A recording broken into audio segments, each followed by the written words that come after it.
The story of Robin Westman begins in silence, as most people had never heard his name before his final act shook the internet. He was a young man with growing anger inside him, and he decided to share his thoughts through a manifesto online. That manifesto would become a disturbing piece of writing posted on YouTube. It mixed personal rage with broad ideas about society and faith and violence, and it ended up alarming viewers who stumbled upon it. In the manifesto, Robin spoke about religion and his struggles. He described himself as someone who felt ignored by the world and decided that the church and its people had turned against him. His words were dark and unsettling. He wrote about losing hope, about being abandoned, and about how his inner voice was guiding him toward a tragic end. What made this chilling is that it was not just words. It was a warning that many failed to catch in time. He spoke about isolation in a way that sounded almost like a diary, yet it was public for anyone to see. The writing revealed how much resentment had built inside him over years. The viewers who read it later said they felt a wave of unease, like they were reading the words of a man already halfway gone from this world. The way he repeated his anger at society created a sense of doom that seemed to lead toward the violence he hinted at. The video itself was simple, not flashy, and not edited like a polished piece of media. It looked raw and unplanned, like someone holding a mirror to their mind and letting the thoughts spill out. The lack of structure made it more disturbing because it was not meant to be entertainment. It was meant as a declaration, a message before an act that would change how people viewed him forever. Some described it as a digital suicide note for the public. Authorities later said they had been unaware of his online presence until it was too late. By the time the manifesto drew attention, the act he had hinted at was already in motion. That created debates about how online content is monitored and whether platforms should step in when posts appear to signal real danger. The Robin Westman case became an example of how the internet can serve as both a cry for help and a final stage for self-destruction. Authorities later said they had been unaware of his online presence until it was too late.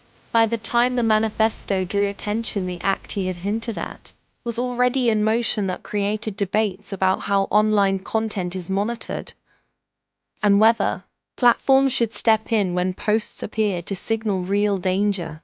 The Robin Westman case became an example of how the internet can serve as both a cry for help and a final stage for self-destruction.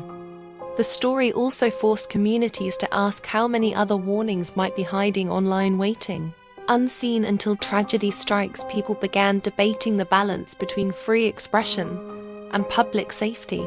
The Robin Westman Manifesto served as a reminder that not all digital words are harmless. Sometimes they are signals of despair, anger, and coming violence. Sometimes they are doors into the darkest corners of a mind ready to act. Families of victims and survivors who watched the events unfold said the manifesto was haunting.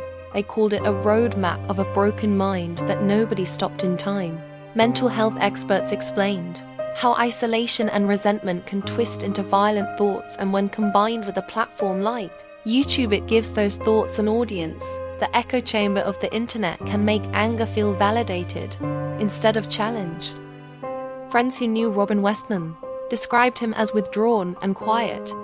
They said the manifesto shocked them because it revealed thoughts he had never spoken aloud. It made people realize that silence does not always mean peace. Sometimes it hides storms. Within the digital world became the place where he expressed his rage and despair. And by the time others saw it, those words had already turned into irreversible action. After the tragedy, authorities admitted they had few tools to detect or intervene in cases like this. Many argued that social media companies should invest more in systems that recognize dangerous language before it turns into reality. Others worried about the cost of privacy and freedom. The debate became larger than Robin Westman. It became a reflection of how society manages life in a digital era where words can spark real events. The Westman Manifesto left scars not just for victims but for everyone.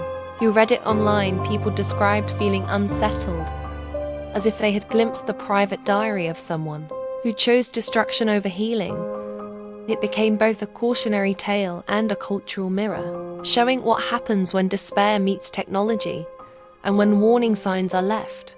Unanswered societies struggled to decide whether to remember or erase his words.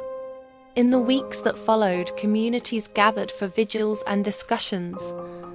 Candles lit the streets as people read passages of the manifesto aloud, trying to understand the mind that wrote them. The act of reading those words in public felt dangerous yet necessary. It forced neighbors to face the reality that darkness can live next door, hidden in plain sight, until the internet provides a stage large enough for the world to see. Teachers, counselors, and parents asked for stronger education on digital mental health. They argued that young people need spaces to talk about pain before it turns destructive. The Robin Westman case became an example in classrooms, a lesson about listening, watching, and responding early. It was not only about violence, it was about learning how to stop silence from becoming lethal, how to hear the whispers before they become shouts. Some lawmakers used the Robin Westman case as fuel for debates about online regulation. They said platforms should scan and remove manifestos faster, while critics warned that too much censorship could silence voices who are only venting pain. The clash created tension between safety and freedom, between prevention and expression, leaving no clear answer, only more questions about who controls the words that spread online. For friends of Robin, the manifesto was even more painful. Some said they had seen signs of sadness, but never imagined it could reach this level. Others said they felt guilty for not checking on him.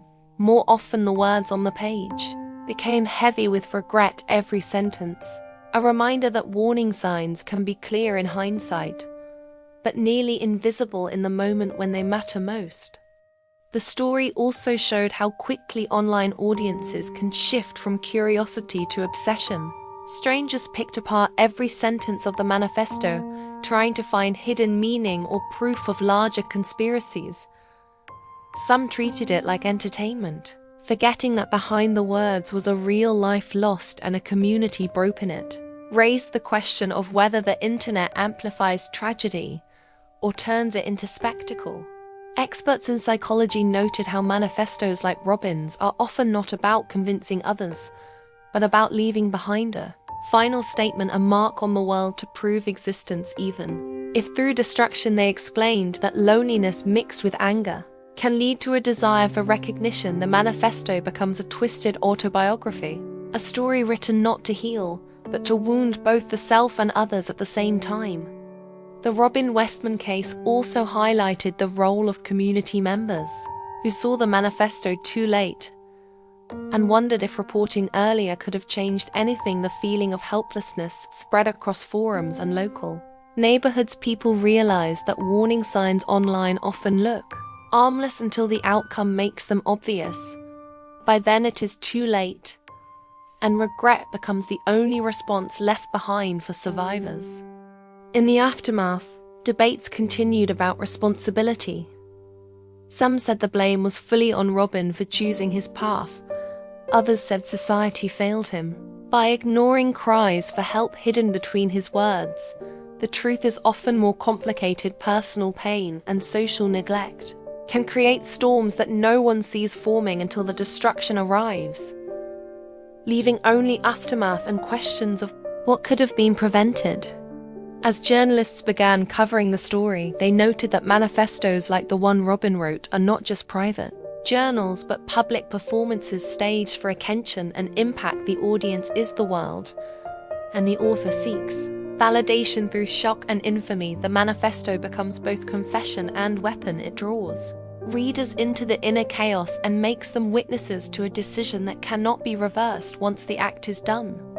Families of people who lost their lives connected the manifesto to the violence and felt it was a cruel letter left behind that mocked their pain. They demanded answers from platforms, law enforcement, and society about why such words were left unchecked.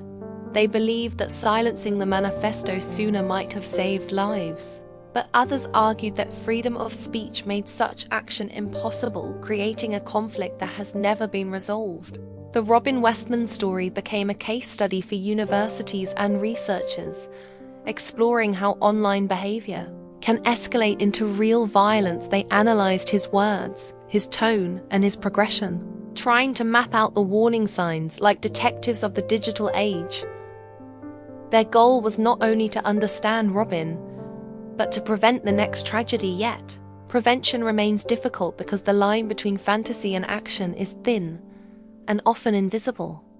As more details surfaced, people discovered that Robin had quietly posted across different forums, leaving fragments of thought that, when pieced together, told a darker story.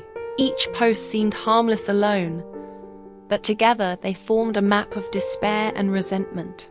Investigators realized too late that the digital trail was a silent cry for attention that no one connected in time, showing how scattered warnings can blend into the noise of the internet. In the aftermath, lawmakers proposed stricter oversight on digital platforms, arguing that ignoring warning signs could no longer be excused. But critics warned that constant monitoring could lead to mass surveillance and censorship. Society found itself torn between safety and freedom with no clear answer. Robin's story sat at the center of this clash, serving as a reminder that the digital world is powerful, unpredictable, and deeply human. Teachers began using the case to talk with students about mental health, online identity, and the weight of words. They explained that what is posted on the internet has real consequences that can ripple outward in ways the author may never intend. The lesson was simple: online spaces are not separate from life, they are extensions of it. And when despair is written there, it becomes part of a larger collective story that touches everyone. Meanwhile, Robin family struggled with the duality of grief and anger. Grieving a person they lost, but also facing the reality of what he had done. They were forced to live under public judgment while still trying to piece together their own memories of him. The portrait of Robin as a loved one clashed against the portrait of Robin as a threat, and this contradiction became part of the lasting legacy, one that weighed heavily on those left behind. The media coverage was relentless. News outlets dissected every detail of his manifesto, speculating on motives and meanings. Some painted him as a troubled loner, while others framed him as a warning of societal neglect.